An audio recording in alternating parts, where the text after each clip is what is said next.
पनवेल में आए जाली नोटों के रैकेट का पनवेल पुलिस ने पर्दाफाश किया है। पनवेल पुलिस के हत्थे चढ़ा यह 28 साल का युवक नौशाद तैमूर शेख है। नौशाद शेख के पास से लगभग 47,500 रुपयों के जाली नोट बरामद किए गए हैं।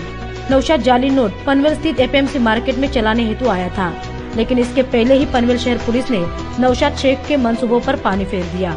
पनवेल पुलिस को मिली हुई जानकारी के तहत Panvel police Panvel APMC market में सुबह से ही चोरों की गिरफ्तारी करने हेतु एपीएमसी में तैनात हुई थी।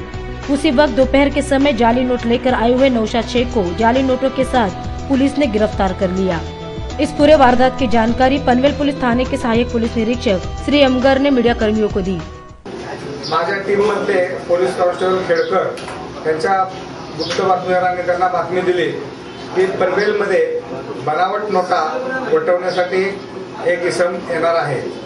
आम्ही सदरची माहिती वरिष्ठांना सांगून त्यांच्या मार्गदर्शनपर सूचनाप्रमाणे तो माणूस ज्या ठिकाणी येणार आहे बातमीदारांच्या म्हणण्याप्रमाणे त्या ठिकाणी सापळा लावण्याची तयारी केली। 2 पंचासह आम्ही त्या ठिकाणी जाऊन सापळा लावला।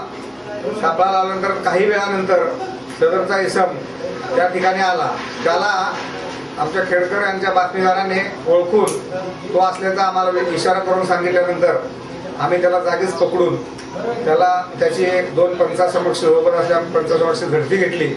त्याच्याजवळ 47,000 रुपयाच्या नकली नोटा 1,000 रुपये दराच्या 47 नोटा त्याच्याजवळ मिळाल्या आणि 500 रुपयाच्या आणखी 100 रुपये दराच्या 5 नोटा मिळाल्या।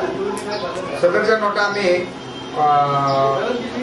बँकेमधून खात्री करून घेतल्या की त्या बनावट आहेत, मशीनवर खात्री करून घेतल्या बनावट आहेत आणि त्यानंतर त्या जप्त करून त्या इसमाला आम्ही ताब्यात घेतला आणि पोलीस स्टेशनमध्ये आम्ही त्याच्या विरुद्ध बनावट नोटाजवळ बाळगून त्या बाजारात वापरण्याचा प्रयत्न केला वगैरे बाबत फिर्याद दाखल केलेली आहे।